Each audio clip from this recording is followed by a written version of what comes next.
Ads లేకుండా latest episodes చూడండి. అందుకే నిజం నీ నోటి ద్వారా నువ్వే చెప్పాలని విషయం ఇంతవరకు తీసుకొచ్చాను. కానీ నా మాటలతో నా చేష్టలతో నిన్ను బాధ పెట్టిన ప్రతిసారి లోపల నేను ఎంత స్ట్రగుల్ అయ్యానో నాకు మాత్రమే తెలుసు.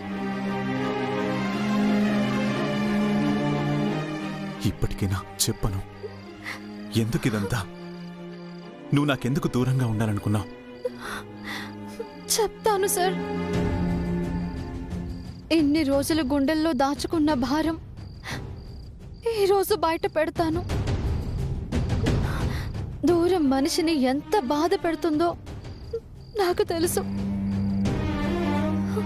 కానీ మీ నుండి దూరం అవుతున్న ప్రతి క్షణం బాధకి మించిన పెయిన్. నా ఊపిరే నాకు దూరం అవుతుందా అనే భావన. నా నుండి నన్నే వేరే ఎవరో లాగేసుకుంటున్న అలజడి. నన్నుగా ఏ మాత్రం ఉండనివ్వని ఆవేదన. ఇదంతా భరించడం నా వల్ల కాదు సార్. అందుకే మీకు అసలు నిజాన్ని చెప్పేస్తాను.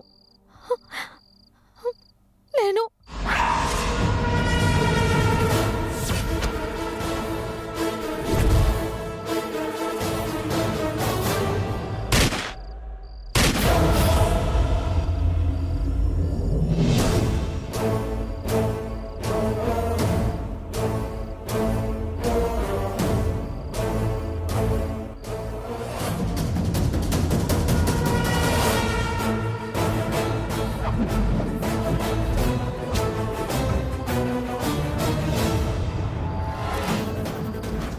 చెప్పను.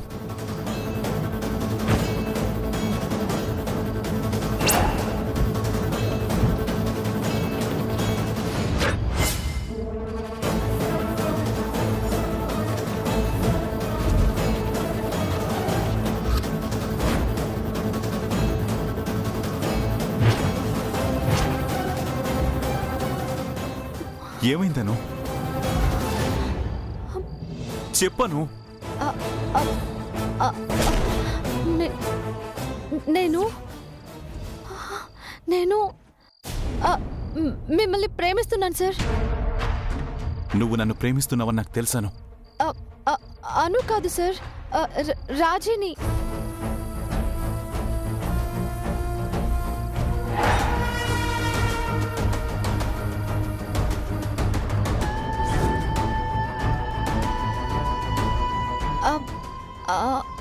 అవును సార్, నేను మీ అనుని కాదు, రాజీని. అను ప్లీజ్ ఇంకా నటించుకో.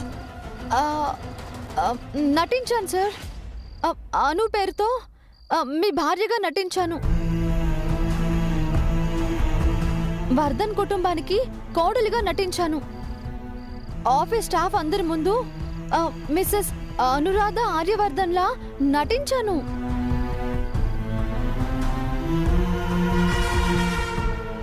మీ అత్త మామలకి కూతురుగా నటించాను. ఆ నటనలో ఎక్కడో మీకు బాగా దగ్గరైపోయాను.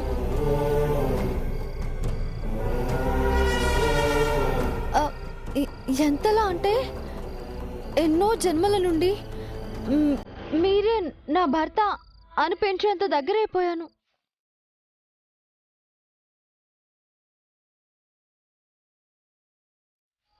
అక్కడికి ఈ స్థానం నీది కాదు, ఎప్పటికైనా మధ్యలో వచ్చిందానివి మధ్యలో వెళ్ళిపోవే పిచ్చిదానా అని మనసు చెప్తూనే ఉంది.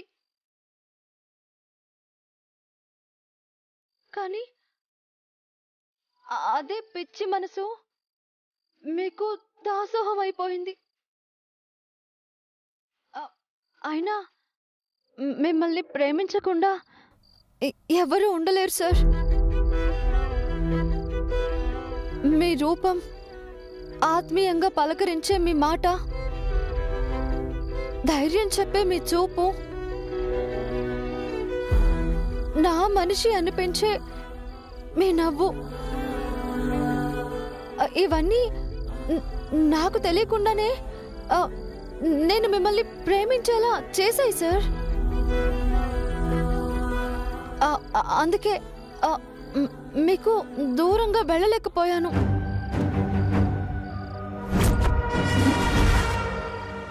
మీరు యాక్సెప్ట్ చేసినా చేయకపోయినా నా మనసులో మాట మీకు చెప్పాలని తిరిగి వచ్చాను సార్. నేను అనుని కాబట్టి తిరిగి వచ్చానని మీరు అనుకుంటున్నారు, అది అబద్ధం. రాజీగా మీ మీద ప్రేమతో వచ్చాను సార్, ఇదే నిజం. నువ్వు చెప్తుంది అబద్ధం. నాకు సుమలతంతా. మీరు తన మాట నమ్మారా సార్? తను డబ్బు కోసం ఎన్ని అబద్ధాలైనా చెప్తుంది సార్, ఎన్ని నాటకాలైనా వేస్తుంది. డబ్బు కోసం నన్ను అనుగా నటించమని పంపించింది.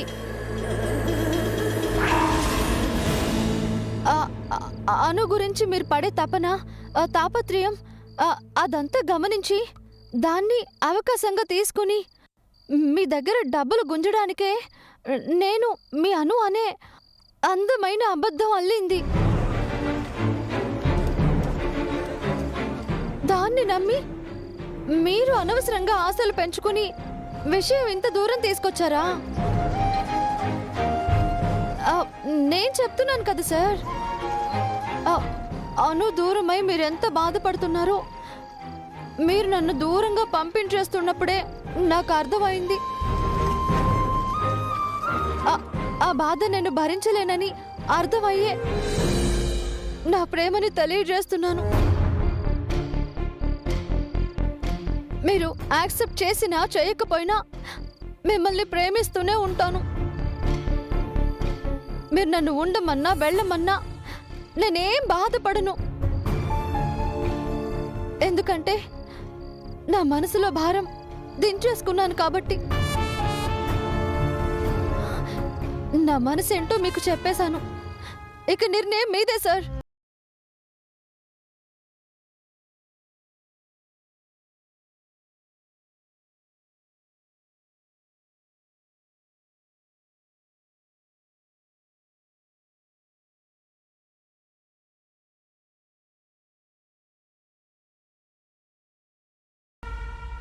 ఏమంటున్నావు వశిష్ఠ? రాజీ ఆర్యవర్ధన్ని ప్రేమిస్తున్నానని చెప్పిందా? అవునమ్మా. ఆర్యవర్ధన్ తనని బస్ ఎక్కించగానే నేను ఫస్ట్ ఆ రాజీని ఫాలో అయ్యి వెనక్కి తీసుకొచ్చి మన మనిషిగా మనలో కలుపుకుందామనుకున్నాను. కానీ ఎందుకైనా మంచిది, ఇదంతా ఆర్యవర్ధన్ ప్లాన్ ఏమో అన్న అనుమానంతో ఆర్యవర్ధన్ని ఫాలో అయ్యాను. అప్పుడే అను తిరిగొచ్చేయడం, ఆర్య తనే అను అని ఫీల్ అవ్వడం, ఆ రాజీ ఆర్య ఆశని నీరుగారుస్తూ ప్రేమిస్తున్నానని చెప్పడం, ఇంత జరిగిందమ్మా. ఎందుకు వెళ్ళిపోయింది? తిరిగొచ్చి ప్రేమిస్తున్నానని ఎందుకు చెప్పింది? Okay okay, now I got the point. అను కాని రాజీని ఆర్యవర్ధన్ ఇంట్లో నుంచి పంపించేయాలని అనుకున్నాడు. ఆల్ ఆఫ్ ఎ సడన్ వెళ్ళిపోతే తను అనుకున్నంత సంపాదించలేదు. అలా అని తనే అను అనే రాంగ్ కమిట్మెంట్ ఇచ్చినా కూడా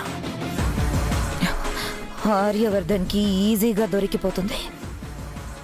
ఎందుకంటే ఆర్యవర్ధన్ ముందు తన నాటకాలు ఎక్కువ సాగవని తనకి బాగా తెలుసు. అందుకే తిరిగి వచ్చి రాజీగానే ప్రపోజ్ చేసింది. దానివల్ల తనకేంటమ్మా లాభం? ఆర్యవర్ధన్ రాజీని యాక్సెప్ట్ చేయడు కదా. యాక్సెప్ట్ చేయకపోయినా జాలితో అయినా కన్సర్న్ చూపిస్తాడు. ఆ రాజీ అసలే జగత్కంత్రి. జాలి చూపించే చిన్న గ్యాప్ చాలు ఎలాగోలా వర్ధన్ ఫ్యామిలీలో సెటిల్ అయ్యేలా ప్లాన్ చేస్తుంది. వావ్, ఏం ప్లాన్ చేసింది! రాజీగానే ఉంటూ ఆర్యవర్ధన్ని వశపరుచుకోవాలనే మాస్టర్ ప్లాన్ దాంది. అవునమ్మా, కానీ ఆ రాజీ నిర్ణయం ఆ ఆర్యవర్ధన్కే వదిలేసిందమ్మా. నేను నిన్ను ప్రేమిస్తున్నాను, ఉండమంటే ఉంటాను, వెళ్ళమంటే వెళ్తాను అని క్లియర్గా చెప్పిందమ్మా. మరి ఆర్యవర్ధన్ ఎలాంటి డెసిషన్ తీసుకుంటాడో? నా గెస్ ప్రకారం ఆర్యవర్ధన్ దాన్ని ఖచ్చితంగా కారెక్కమంటాడు. చూడు.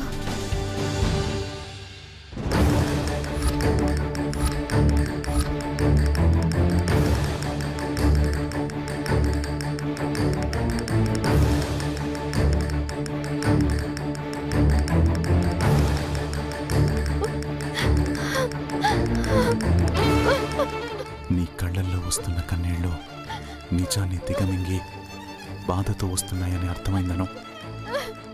ఎందుకు నా దగ్గర ఈ దాపరికం? నన్ను బాధ పెట్టడం కాదు, నిన్ను నువ్వు బాధ పెట్టుకోవడం నాకింకా కష్టంగా ఉందను.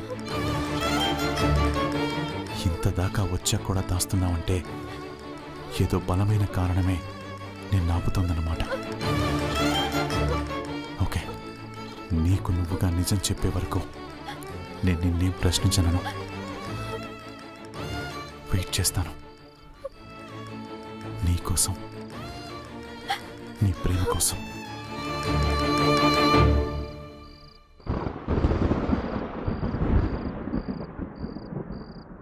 కార్లో కూర్చో. కార్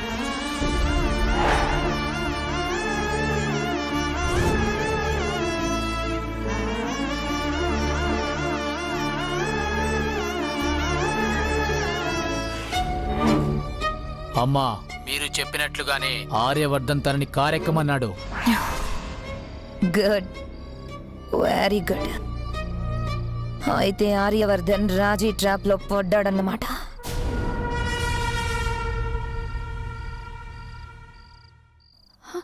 సార్,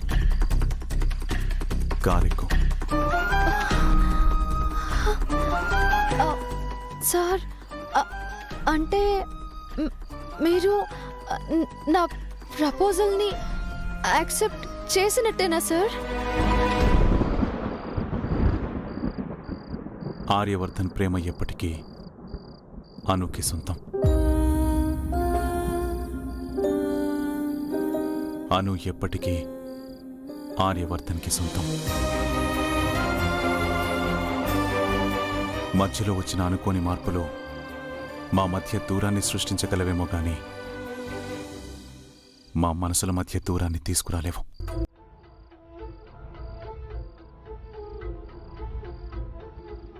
ఇక నీ విషయం అంటావా?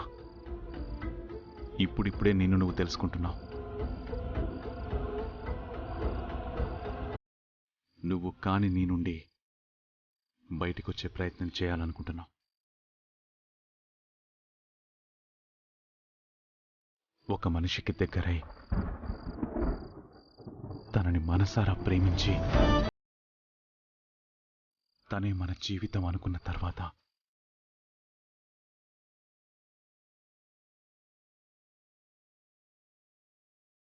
ఆ మనిషి దూరమైతే కలిగే బాధేంటో నాకు బాగా తెలుసు.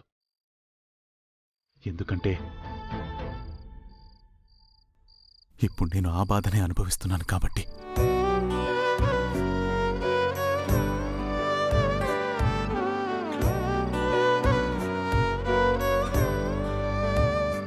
అలాంటి బాధ నీ కలగకూడదనుకుంటున్నాను.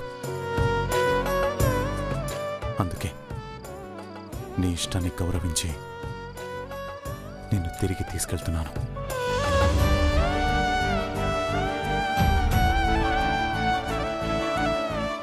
అది ఎందుకో తెలుసా?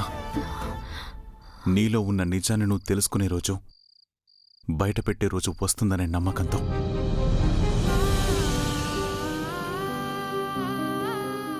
ఐ మీన్, నీలో ఉన్న ప్రేమ నిజమో ఆకర్షణో నీకే తెలిసే రోజు వస్తుందని నా ఉద్దేశం.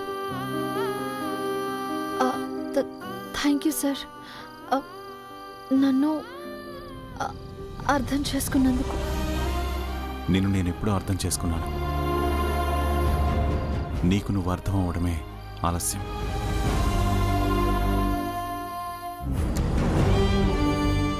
ఆ రోజు త్వరలోనే రావాలని కోరుకుంటున్నాను. నేను ఎదురు చూస్తుంటాను.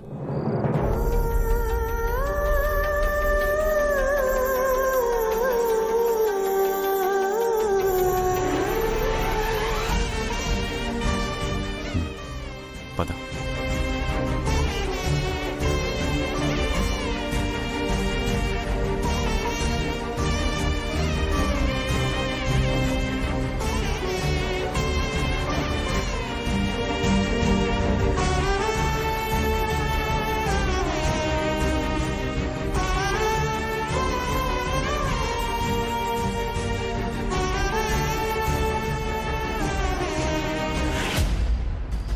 అమ్మా, వాళ్ళిద్దరూ తిరిగి వెళ్ళిపోయారమ్మా. ఎస్, ఆర్య తన ప్రమాదాన్ని తనే వెంట పెట్టుకుని తిరుగుతున్నాడన్నమాట. Very nice Vashishta, this is the right time.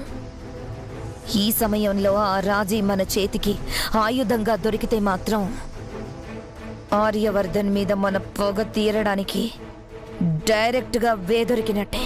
అలాగే అమ్మా, తనని మెల్లగా మన దారిలోకి తెచ్చుకుందాం. తెచ్చుకోనక్కర్లేదు వశిష్ఠ, అదే మన దగ్గరకు వస్తుంది. నేను రప్పిస్తాను. రాజీతో ఫ్రెండ్షిప్ ఎంత క్రేజీగా ఉంటుందో చూడాలి. దాన్ని నేను వాడుకొని ఆర్యవర్ధన్ని పతనం చెయ్యాలి.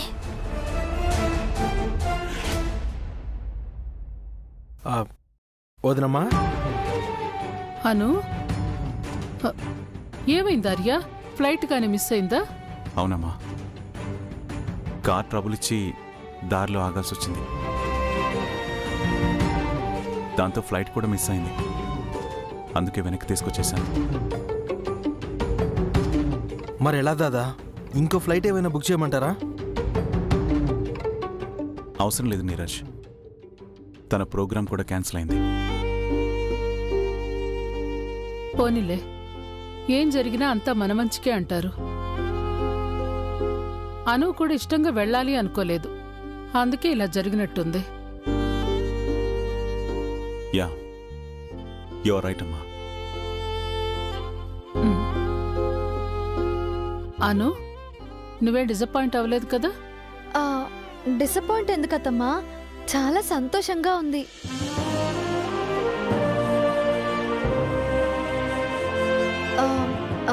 అంటే మీ అందరినీ మిస్ అవుతాననే బెంగ ఉండింది. ఇప్పుడు తిరిగి వచ్చేసాను కదా, అందుకే హ్యాపీ. సరే, ముందెళ్ళి ఫ్రెష్ అవ్వండి, టిఫిన్ చేస్తూ మాట్లాడుకుందాం.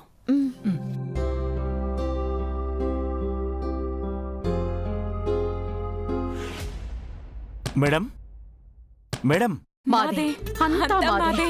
ఈ ఆస్తి మాదే, నగలు మావే, మొత్తం అంతా మావే.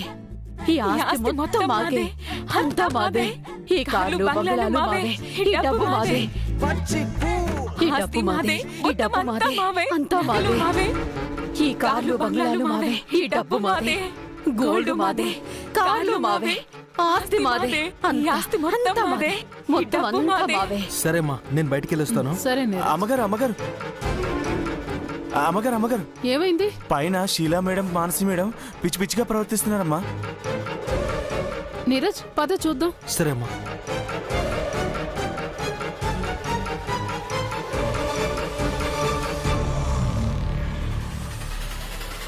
అత్తమ్మా, నువ్వు వెళ్ళమ్మా, మేం చూస్తాం. కార్లు మావే, మాన్సి, బంగ్లాలు మావే, నగలు మొత్తం మావే. ఈ ఆస్తి మాదే. ఏంటమ్మా ఇదంతా?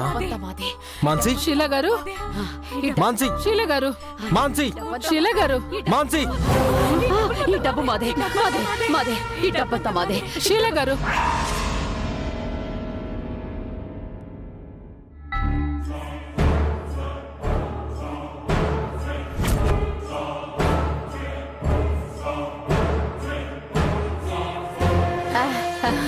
మాదే, మాదే. ఇదంతా మాదే, మాదే, మాదే, మాదే, మాదే. అల్లుడు గారు, షీలా గారు, మీకేమైనా పిచ్చి పట్టిందా? ఏమిటండి ఇదంతా? ఇదా? ఆనందం వదిన గారు, ఆనందం. అవును, పట్టరాని పిచ్చి ఆనందం. Are you out of your mind? ఆనందం ఏంటి, పిచ్చి ఏంటి? అసలు మీకు ఇంత డబ్బు ఎక్కడి నుంచి వచ్చింది? అసలేం ఫ్రాడ్ చేశారు? నిజం చెప్పండి. అలా అంటారేంటి అల్లుడు గారు? ఫ్రాడ్ చేసి డబ్బులు కొట్టేసే వాళ్ళ కనిపిస్తున్నామా మీ కంటికి? ఇదంతా మా కష్టార్జితం. మీరేం కష్టం చేశారని మీ కష్టార్జితం అంటున్నారు? ఏం చేశారు? నిజం చెప్పండి. ఇప్పుడంటే ఏం చేయట్లేదులేండి, కానీ బిజినెస్ లో నా షేర్స్ అన్ని అమాంతంగా పెరిగిపోయాయి. అవన్నీ అమ్మేస్తే వచ్చిన డబ్బే ఇదంతా. నిజం అల్లుడు గారు. వాట్ ఎవర్, ఎంత డబ్బు వస్తే మాత్రం ఇలా పిచ్చి పట్టినట్టు బిహేవ్ చేస్తారా? అంటే చాలా రోజుల తర్వాత ఒక్కసారిగా ఇంత డబ్బు వచ్చేసరికి ఆనందం, ఎక్సైట్మెంట్ ఏం చేస్తున్నామో మాకే తెలియడం లేదు. ఛ!